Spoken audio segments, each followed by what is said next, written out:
Okay, well, welcome everyone to this panel on the topic of approaches to reducing stigma surrounding mental illness. And we have an incredible, diverse, and fantastic panel today that represent experiences from all around the world. And so I'm very pleased to be and humbled to be moderating this group. As we've had throughout this event, we're also going to be referring to personal stories and to lived experience. So please bring your whole selves, your hearts, and your head as we look at this topic. Before we start, I just want to remind everyone what stigma is. Stigma refers to discrediting or devaluing or shaming a person because of their particular characteristics. And the problem with stigma is that it leads to both discrimination and isolation. So I think we've mentioned HIV over the last few days, so that would be a physical characteristic. But we're focusing today on stigma around mental health and mental illnesses. And what causes stigma? The causes are a lack of understanding and negative attitudes or prejudice towards mental health conditions. So can I just see a raise of hands? Has anyone seen someone have prejudice towards mental illness or neurodiversity in either their workplace or the communities that they work with? So we've got a few hands, so just asking, has anyone experienced stigma themselves personally? Doesn't have to be to do with mental illness. Yep. So, okay. And has anyone ever challenged stigma and said, actually, that's not what it means to have depression. It's actually more complicated than that. Yep. So that's great. We've got quite a few hands. So I think we're all united here in the importance of challenging stigma. So we're going to start today with hearing a personal story from Dr. Francis. Okay. And so I'm going to pass to you. Thank you so much, and thank you for being here. How do I start? It was mid-summer night. It was 1 a.m. in the morning. If you are with me, you will find me in one of the most busiest GP posts in the Netherlands, in The Hague. You find me speaking to my patients. You find me talking with my colleagues. So the night shift is done. So I looked around. I saw my colleagues with whom I've made friends in the last 7 years. And I thought to myself, am I going to see them again? You see, then I said bye to everybody, gave them a hug, bye-bye, happy. Everybody was saying that I was happy. He's always happy and cheery, so it's good with him. I said, yes, I'll see you next time. Then I walked to my car. I sat in my car. You see, the thoughts in my brain were darker than the outside. The thoughts in my brain were darker. And I told to myself, this is the moment. Who is going to miss me anyway? This is the moment. So I took my car and I said to myself, well, you know the place, you know what to do.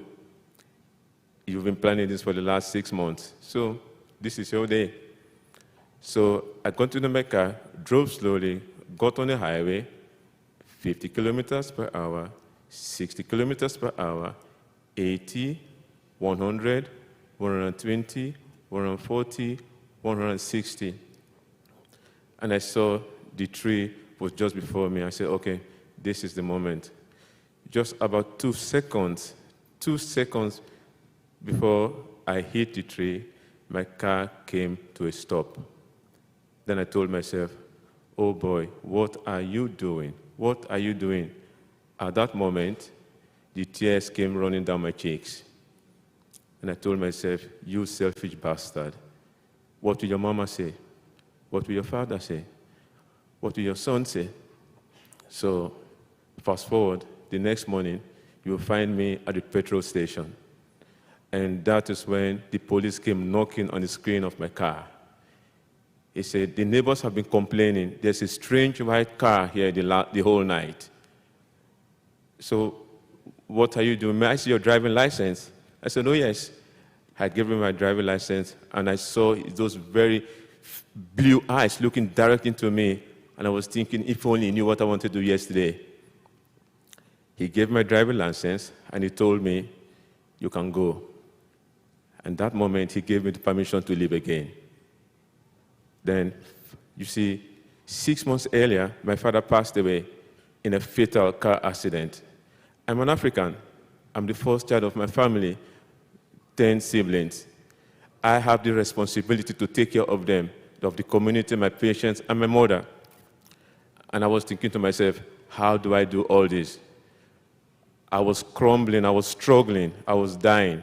But you know, I'm an African, I'm a doctor. We don't do depression. I don't do depression. You know what? Depression is for lazy people.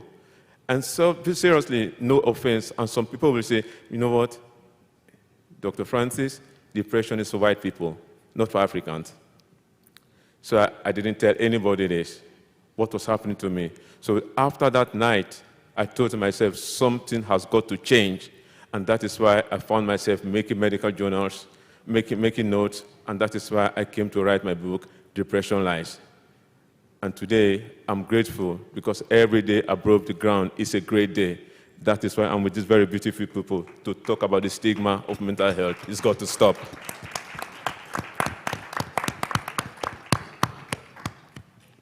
So I think everyone will agree with me, the bravery and the courage that it takes for Dr. Francis to tell that story, and that many people don't tell their story of near suicide because it's either too painful or too shameful.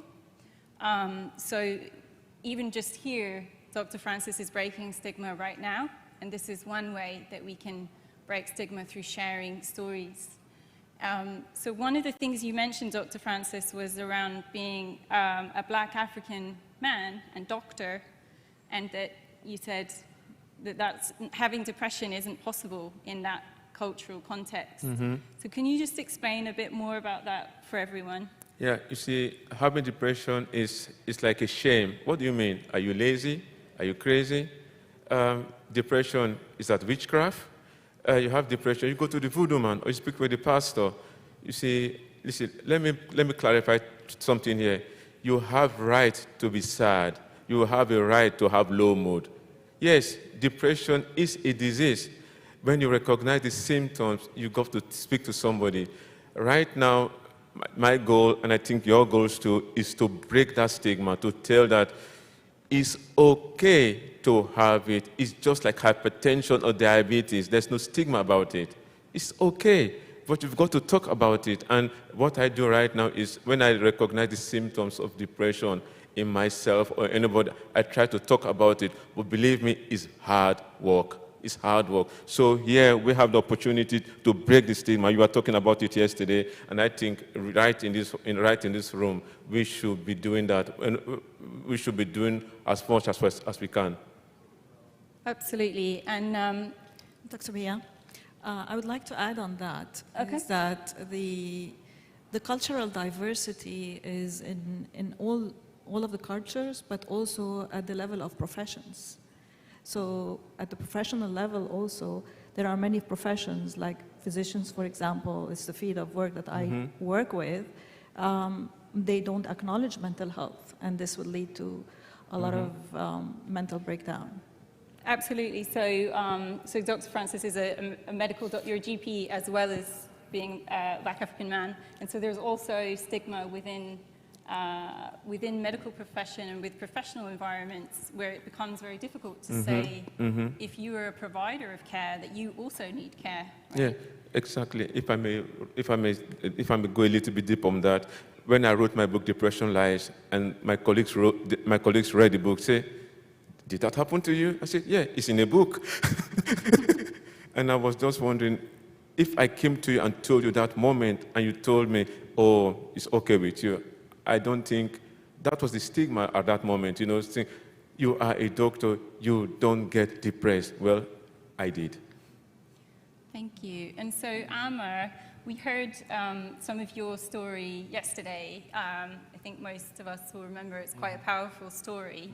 So I'm not going to ask you to tell it again, but obviously you're a British man from a South Asian background. And do you just, as we were talking about the cultural ways that stigma manifests in different cultural contexts, do you want to share a little bit about how the stigma towards mental illness in either British or South Asian community? Yeah, I can talk about both really, because the South Asian community is an Asian community where I live. And we have similar thoughts in terms of the word depression is what we use, or what is used, but actually it could be trauma, it could be mental health deterioration, it could be lots of things, but the South Asian diaspora only ever uses that word as depression. You've got depression. And as a healthcare professional, I knew that I did not have depression. I had anxiety and stress. We talked just before this session in terms of what can we do about it, how can we bust those myths? And one of the best ways to do that is doing what we're doing now. And I said this yesterday, it is hard. So I commend Dr. Francis for sitting next to me and talking about what you've talked about, because we need that message to go out. And it's not just the South Asian community. There's lots of different communities who hide it. You know, it's as you were saying, it's voodoo. Yeah. Do you want to take it from there? Yeah. It's like when you're not feeling, I mean, you have the clinical criteria to diagnose depression. However, when you start complaining about not feeling very well, the first thing is somebody tells, go see the voodoo man. With all respect, I do believe in traditional medicine, but however, I believe there should be some way of going through a process that helps you to go through mental health, whatever it may be. So the voodoo man is good, but I think we need something more, and that we need people like yourself and myself and yourself to talk about this to the community. Yes, go see the voodoo man, but see a doctor too. Okay, thank you. So, Ashutosh, so I know that you work in Japan and that you are on a mission to eliminate stress and depression and suicide. Yes. So could you tell us a little bit about that? Yes, I went to Japan 15 years back, and first time in my life I heard the word stress. So I am engineer originally, so they were talking about some stress about somebody. So I thought they were talking about some project, because I studied strain in my mechanical engineering. So I said, okay, what is this project? They said, no, this is a person in stress. I couldn't understand that. So they said there is some type of thing in mental stress. But yes, in Japan, yes, I have a short story actually. When I went to Japan, I worked in a super black company. We have a black companies in Japan. So they made me, the worst thing what they have done is, they made me stay in Ueno Park. If you are from Japan, in Tokyo, there is Ueno Park. I used to stay with the homeless people.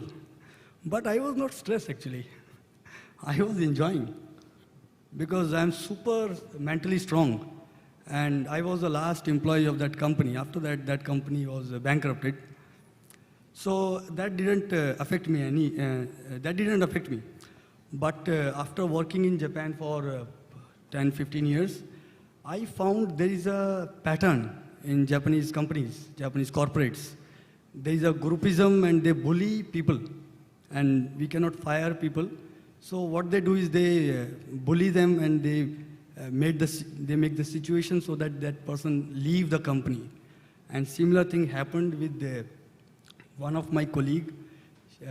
She was from Europe, and she was suffering from sexual harassment and mental harassment, power harassment. And that triggered me actually, that this should not be the way society should move. So then I thought that why it happened to me also. I mean, I was living in the park, it's okay. Why they couldn't affect me? So I've gone through, I did retrospective of my own life journey, my upbringing and my cultural and my family values. Then I found that I am spiritually very healthy. So we have a life, we have this body, we receive this body and we'll leave it someday. You don't need to take stress. Very simple philosophy. And spiritually I'm very healthy. So mentally I can be very healthy. And I have some special techniques which I do on regular basis. So that made me physically healthy, mentally healthy, spiritually I'm already healthy. Then I thought of why don't I spread this knowledge to everyone in daily routine. Then I have done, that is in 2019, I have interviewed more than 500 people in Japan. In Japan, Tokyo, starting from Tokyo, the most stressed city, and many suicide happens. Then went to the suburbs areas, Hokkaido. I didn't go to Okinawa, but to the other suburbs like Hida, if somebody knows about Hida, Takayama. And I went to India also and found that in India also stress is becoming common word now. So I was surprised actually. So yeah, so basically, I have a story, but going to the bullseye, targeting bullseye, I have a special technique which I follow in daily routine. And I think that is helping so many people. Many people are connected with us, many suicidal attempt people, they connected with us. Many people having depression medications, they are connected with us. Their medicines are going down. And many people are getting benefit. Yeah. That's great news. And I think Ashutosh brought attention to the fact that suicide is very different in different countries. So in some countries there's a high rate of suicide, and others it's lower. But I think one thing I'd like to bring attention to is that suicide in men worldwide is 3 to 4 times what it is in women. So sometimes people say to me, oh, why do you advocate for men's mental health as a woman? And I feel it's just unacceptable that I have a son, there's many important men in my life, and I would not want anyone to go through suicide. And if we know that the rate is 3 to 4 times higher, then that's a problem. And that's something we're not talking about because of stigma. So, Dr. Zeina, I was wondering if you could tell us a little bit about your work as a professional and how you work to address stigma with your clients and the sort of tools that you use. Yes, absolutely. So one of the works I do global work. I do work in the Middle East and I do work in the United States. And it's differentiated between the Middle East is more with women, and in the States it's more with the health sector. So the healthcare sector. And I work with physicians and I work with the paramedical field, and burnout is my specialty. And the approaches that we deal with as globally is 3 elements. The first is wellness, and when we say wellness, we're talking about, as he was saying, about mental, physical, and spiritual wellness, but there's the element of social wellness also, and connectedness. That is very important. The second approach is our emotional intelligence. So how highly emotionally intelligent we are, and going through assessment tools regarding emotional intelligence and seeing where we're at. And the third approach, which is the anchoring approach, is the coaching. and using a lot of modalities in the coachings and a lot of tools in the coaching. Now, the purpose of all of that is creating awareness. Creating awareness in the individuals that we're working with.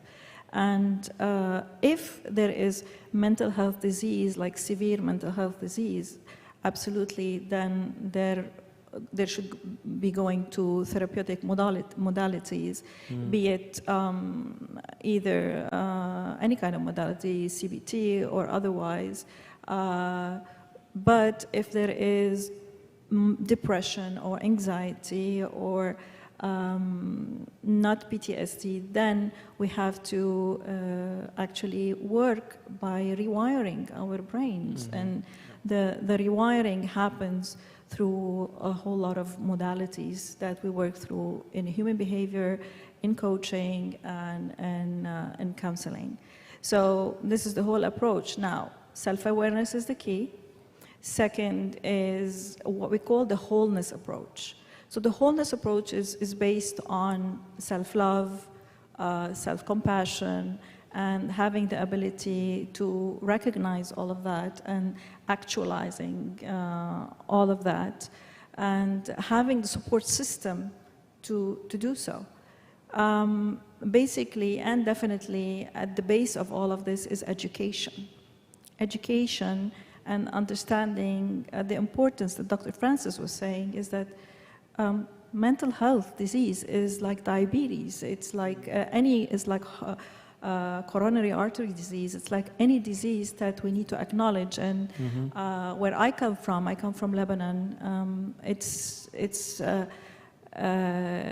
disease that is from the last 10 years that has been more acknowledged and more looked into, and the whole of the Middle East. So depending on culture, depending on profession, depending on social stigma also, that if you're a physician, if you are a known person, then if you are mentally ill, then you're crazy. And that is something that we really need to be working on. So basically the approach is coaching, wellness, and modalities in wellness, and emotional intelligence. Thank you. That's really interesting. And just while we're on this, I was just thinking, as we're thinking about the different cultural approaches towards mental illness and stigma, is there sort of one difference you notice amongst, say, one key difference you notice amongst your clients in America, say, with your clients in the Middle East, in terms of either the problems they're facing or the stigma that they describe?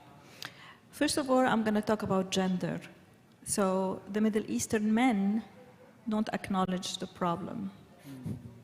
So as you said, they deal with more physical issues that manifest themselves physically in many diseases, and more than women. Second, yes, the difference is the awareness that you can see in the United States. It's totally different than the Middle East, no matter where you come from in the Middle East. It's that awareness that helps you. It's 50% of the solution, that you go and do something about it. Even if you get stuck, but you continue doing something about it. That's a whole lot of difference that we really need to keep working on. Okay, great. And Dr. Mohita, I know as a neuroscientist, you've developed a program. So I was wondering if you could tell us a bit about how you deal with stigma, or the self-stigma that your clients experience when they come and receive treatment from you. Yeah, Mia, thank you for asking this question. Actually, before I answer your question, I would like to mention one point here, that everybody here sitting, and we as an individual in this earth are human beings. So being stigmatic about any kind of condition or any kind of time period in your life you're going through is really a torture to your own self. One should really understand that the time is not always the same. Sometimes you have, the time which is applauding you, sometimes the time which is just not good for you. So in due course of time, we all face some kind of depression, stress, anxiety. So we should really not be stigmatized about these kind of things. You know, it happens to everyone, and irrespective of the gender, irrespective of the position one is holding, we are human being first. So we should accept and we should self-respect our own selves. As Ashutosh has rightly mentioned, that it's just a body and we are here for a purpose. We are not immortal, right? So first of all, we have to challenge this concept of a stigma, especially, you know, the concept of mental health. The Cognitome program that I'm offering is, of course, based on the concept of neuroplasticity, or the neural plasticity, or the synaptic plasticity, we call it as. There are two kinds of synaptic plasticity, the functional and the structural. So as Dr. Zeina mentioned about rewiring the connections, the neural connections. So there are multiple ways, you know, that you can do it using the talk therapies and the psychotherapies as well. What I have been seeing in my clients, when I'm dealing basically with the anxiety clients and the PTSD clients. So when they come to me, they are specifically coming to me for their cognitive functions and cognitive control training because of either the prolonged effect of the usage of the drugs or, you know, over-anxious or oxidative stress in the brain and all those things, the perturbations in the HPXs and all that stuff, they have declining, they are suffering from a, you know, cognitive decline, kind of a cognitive decline or a brain fog. So I'm focusing and targeting on that. But I'm also a neuropsychologist. So having an empathetic approach towards the humanity in general, I definitely have some protocols to, you know, assess them and to know their initial stages when they come to me to evaluate them, to assess them, to evaluate them. What I come across, they are definitely, you know, having stigma in their mind about, and they are not open to discuss to everybody when I seek a testimonial or something, being an entrepreneur. So they specifically ask me not to mention our names, you know, just put the initials. Sometimes, as Mia was asking, you know, I just wanted to mention here in the cultural context, specifically from India, the clients from India, they're very particular about not mentioning their name, not disclosing their name, not even mention the country.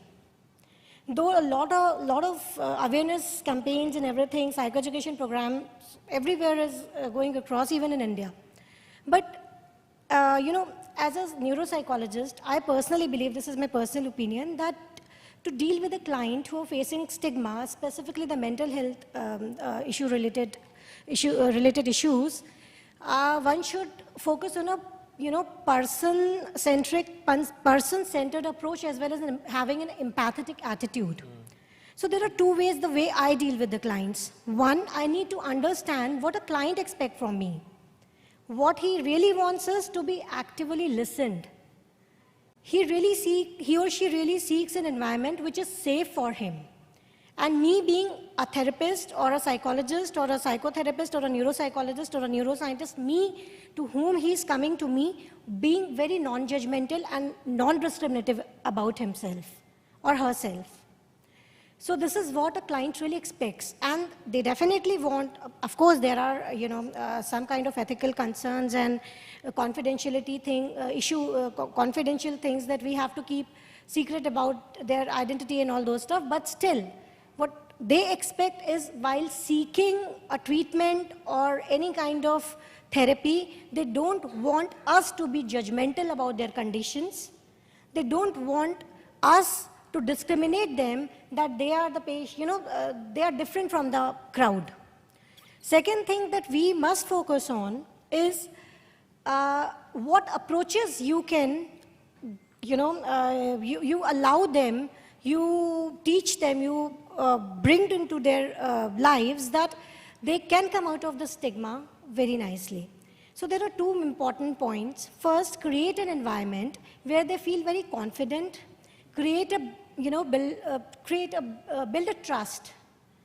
Build a trust with them, understand them, be empathetic, be in their shoes, understand what is happening. Second thing, always, you know, they also want that, you know, they want that we should acknowledge that they are being stigmatized. So they want that self-advocacy, that, you know, somebody has to, either they seek it from us, that you have to advocate from our point of view that, you know, we are being stigmatized. So we really need to empower them. We need to, you know, make them understand by educating and creating awareness, and ask them to go and seek the, you know, social support or the peer groups, join those groups and share their stories. And don't be stigmatized about any condition, because because this is just a human life journey. And this is not permanent. Everything can be changed. And if you accept it, if you become self-aware about it, if you self-reflect about it, you're definitely going, you know, overcome all these issues. Okay, thank you. And then the other important point to make about stigma is that it's not static, it changes over time. So after the pandemic, obviously worldwide, we had an increase in anxiety and depression, which I'm sure everyone's aware of. But what people have commented to me is that it's become more socially acceptable to say I have anxiety, but still it's stigmatized to say I have depression, right? So I might say, oh, I have anxiety about something, but to admit that you have depression is still quite stigmatized. The other thing that some of the psychologists have been commenting on is that we're using the words wrong. So younger people are saying I have anxiety or I'm depressed, when actually what they mean is I'm worried and I'm sad. Mm-hmm. So psychologists are keen to make clear that being sad and being worried is completely different to having a clinical diagnosis of anxiety and depression. So someone with depression often can't get out of bed, right, unless they have functional depression. Someone who's sad is a natural part of being human. We cannot be happy all the time. It's natural to feel a range of emotions.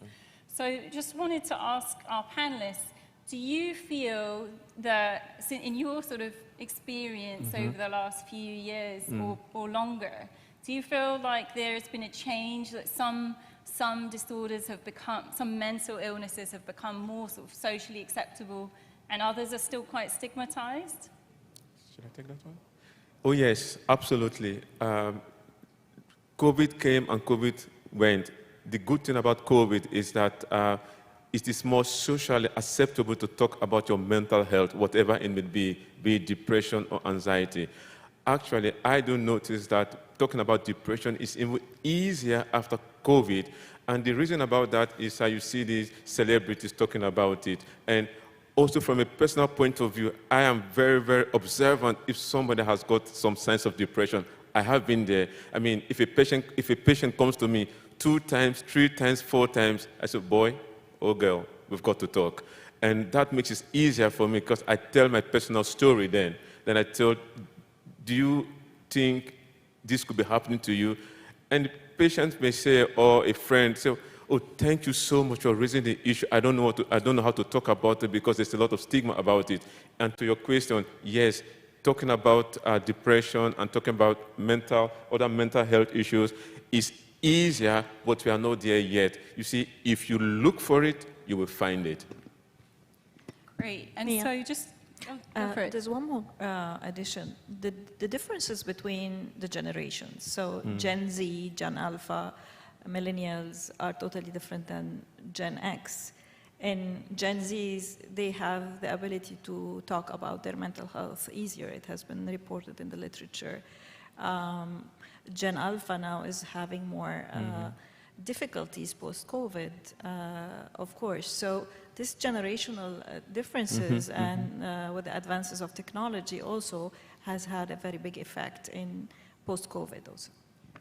Absolutely, and we have a generation that's growing up with COVID as their sort of starting point. And my son's 13, and he said, Mummy, 2018 was the worst year of my life, 2018 to 2019. And I thought, for a young guy, you know, to have that perspective of times being worse and times being better is actually quite strange, you know. So they're noticing. And obviously there's babies that have been born during the pandemic, and so the world we have now with increased uncertainty is all they have known. So So Aamer, I'd love to hear your perspective on this. So I used to be a trustee for a multi-academy trust, which is secondary schools and sixth form schools. And when in 2019, 2020, the pandemic came, obviously all classrooms were closed, the schools were closed. And one of the things that we were worried about was what trauma would the students have. Mm-hmm. They are year 7, so that's around 10, 11 years old, all the way through to 18 years old. Mm-hmm. And they're at home. They're either, I was going to say, bunking off school, as in they didn't go to school, or they didn't do the homework that they needed to do. And we were worried, and the whole education sector within England was really worried about what's going to happen with these kids who have not formed relationships with their friends because they've had 2 years out. They don't go to their family because you're not allowed, because it was locked down. And how are they going to behave when they come through the pandemic? Yep. And what's happened is that there's been because my youngest is 17, he just turned 17 last week, and he's a troubled boy. Yeah. I can't deal with it. He's just a troubled boy. He goes out late at night, he comes back, he vapes, he doesn't smoke, he's tried weed, but he's not told me that he's tried weed, but I know he's tried weed.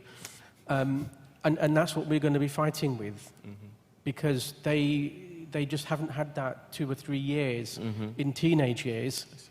And the younger ones, you see even worse. When you move from a primary school and you go to a secondary school in England, that's a big enough jump as it is normally. Mm-hmm. Now you've got young kids who are sort of very young, 9, 10. They don't know how to have relationships. Yeah. Yeah, and that's a relationship with their family, with their peers. It's a real challenge, and this will carry on unless we deal with it. This will be a generation change. Absolutely. Yeah, absolutely. And I think you framed the importance of this issue, which is that we have to. It's not always comfortable to deal with stigma, but we owe it to our children and to the next generations as well as ourselves. So we're going to go to questions from the floor in a minute. But do you have any final comments you want to make before we go to the floor? Yeah. Tonight, as we speak, this, for me, speaking about this now, is not that a big issue anymore, but I can understand there's somebody out there, even in this room, who is thinking about somebody that they don't know and thinking, how do I address that? How do I talk about that? Believe me, I have been there. We may sit and we talk about it, but it's still not that very easy. I have been there. If there's somebody out there who is feeling lonely, if there's somebody out there who is struggling, if there's somebody out there that you know who is thinking, what do I do? If there's somebody out there that you know you've not seen for a couple of days, week, and you see certain mood change in them, you could just give them a call. You could give them just a text message. Believe me, this has happened before. Just that text message prevented somebody from committing suicide. Yeah, I think that's a very nice practical to do that we could all do. If we all have a friend or a relative that we know is on their own, just sending them a text message and say, hey, how are you? Or I'm thinking of you, could save someone's life. And anyone else final comments? Let's make zero stigma society with the power of routine, a better routine. So a better lifestyle and a better routine to be more mentally strong. Okay. Yeah, and on a very lighter note, when we came across the COVID, we all were very scared. We didn't know what is this virus about and how are we going to survive. So to challenge the stigma, the best way is consider all of your mental issues as COVID. Initially, it will be tough to sail through, but as you develop the immunity, it's very easy. And a lot of vaccines are there in terms of different therapeutic approaches and management skills to develop your immunity. Be mentally resilient. So Dr. Mohita talked about safe space. As coaches, we say the following. we say that every one of us has a solution in them. We have the power and we have the resources, and the gold is in us. We need to search for that gold, and if we cannot find it, reach out to people that will help us, professionals or otherwise, just to be able to create that resilience and basically to have the ability to go through the wholeness process that I talked about earlier in self-acceptance and love. Great, thank you. And I think we're all available if anyone wants to follow up, if anything was triggering or wants to follow up with any of us after this session. We're all available and all ears. Absolutely. Great, so I'm going to pass over to questions now.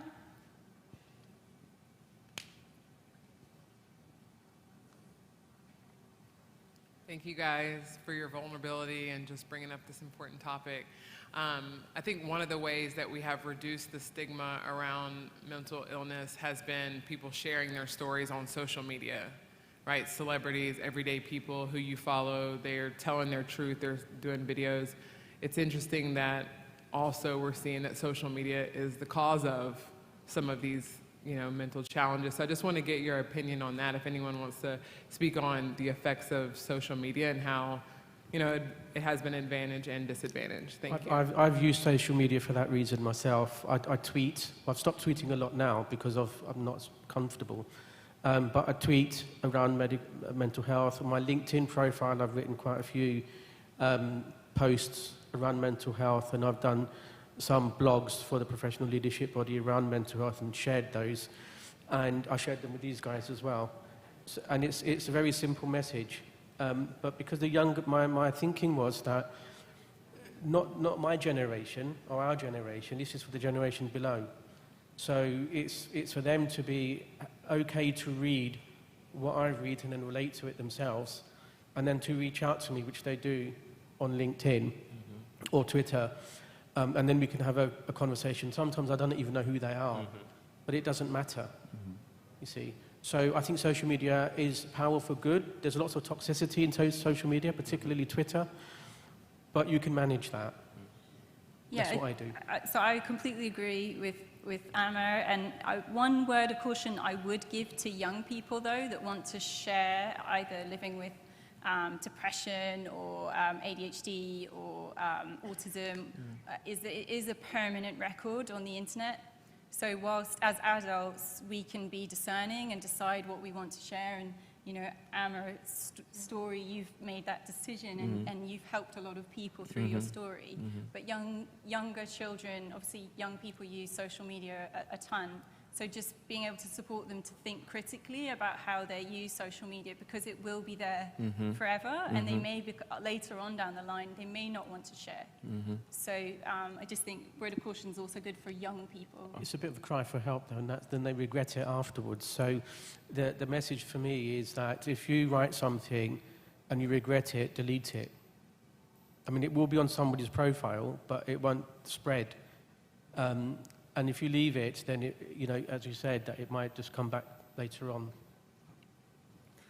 And one more thing, if that's possible. I think these days the celebrities talk about their mental health problems and anxiety, depression. We also have to be very cautious about somebody saying I'm depressed, being it a fashion. So you have to be very, very careful about that. If you have a friend or family and they say they are depressed, you may have to ask certain questions to see, is that really right? Just like you are saying, there's a difference between being sad, low mood, or depressed. It's very, very, very important, because you don't want to see, you don't want to bring somebody who is having low mood into depression just because they see it. So language is so crucial. And trying to get a diagnosis from a qualified doctor is really, really important, because that opens up pathways for you to get treatment. And for young people, that's really important, or the parents of the young people, that's really important, so they can open the door and then go in and get the proper therapy that they need. Absolutely, yeah. Yeah, and just a quick link to the previous, oh sorry, sir, did you want to come and ask a question?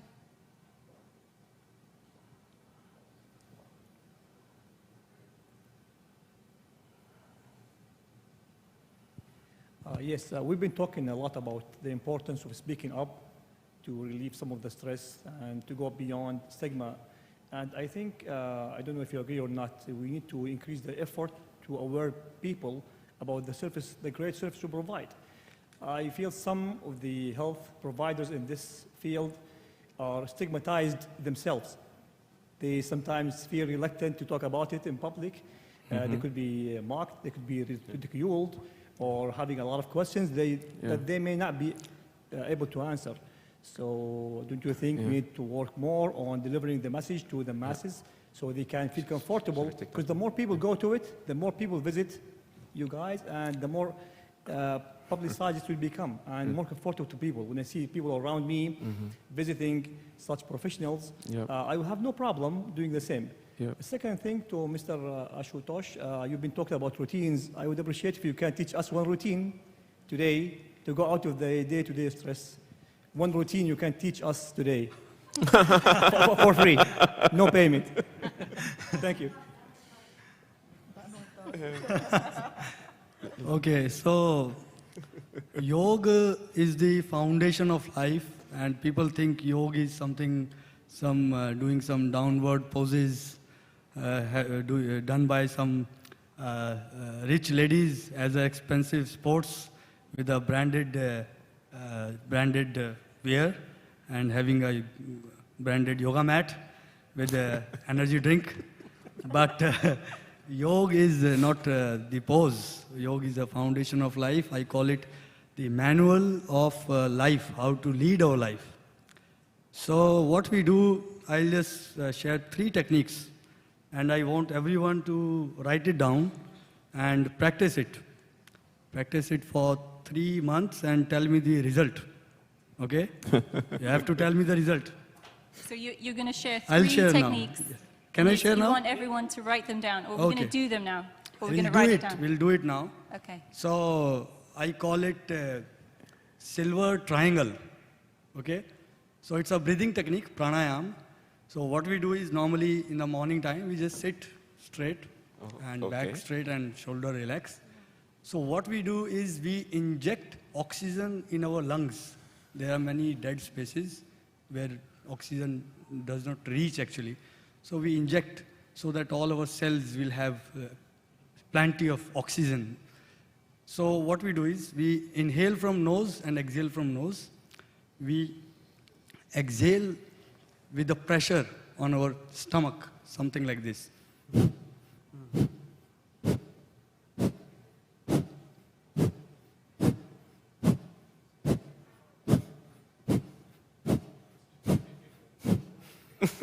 Yes, it is difficult. It is difficult. It is difficult. And it will take some time. So what we do is we do it 10 minutes or 15 minutes on daily basis. Okay? We start with 2 times, 3 times, 4 times. We have our own yogi belt system. So I call it green belt yogi, do it 50 times. White belt yogi, do it 100 times. Kesari belt yogi, do it without continuing, do it continue. So this is one technique, and remember your stomach should be empty. And this is one technique. We call it Kapal Bhati. Kapal Bhati means Kapal means head, and Bhati means to shine. So this is one of the purification technique. So it purifies our nadi. Nadi, I don't know what to say nadi in English. Channels. So this is one technique. Please remember it. Kapal Bhati. Okay. Do it for 10 minutes. Okay. So you need an empty stomach for this Empty one? stomach. Empty stomach. So that counts me out. Yes. So that is why today I didn't have lunch, so that I can. Okay. I was expecting this question. So this is one technique. Then we have Anulom Vilom. So basically, we have two parts of our brain, right brain and left brain. So we want to balance both brain. So we want to activate both brain. So how it will activate? We inhale from left nose, so it will activate right brain. And when we inhale or exhale from right nostril, it will activate right brain. And at one time, we both cannot be active. So we forcefully activate them. So what we do is, let's do it. Do you want everyone to stand up? Yeah, no, just sit straight. You just You close your right nostril, inhale from left nostril. Exhale from right nostril. Inhale from right nostril. Exhale from left nostril. And then just continue it. What it will do, it will purify your nadi, again channels. So right brain and left brain both will be activated together in morning time. Do it after Kapalbhati. Kapalbhati 10 minutes, so 5 minutes Anulom Vilom. We call it Anulom Vilom or Nadi Shodhan also. Nadi means channels. Then third one is, yes, Kapalbhati if you are having heart problem, cardiac problem, or high blood pressure, or cholesterol So we is just okay. have 1 minute left, I've been told. Okay. Cholesterol is okay. Pregnant ladies, so please don't do that. Then third one is Bhramari Pranayam. Bhramari is the super great pranayam. It will restart your mind. So we vibrate our mind basically. What we do is inhale. Let's do it. While exhaling,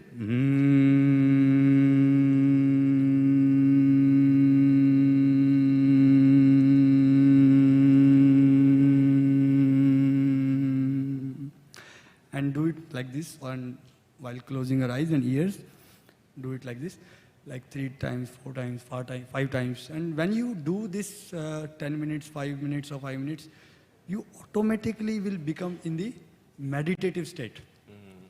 We don't say that you are doing meditation. You will be in meditative state, and try it for 3 months, and I will be waiting for your reply.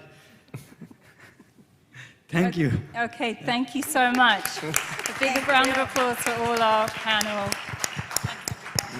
That was fantastic. Thank you, Dr. Mir, for moderating. Thank you, everyone, for being on this panel and discussing the stigma around mental health. Thank you very much.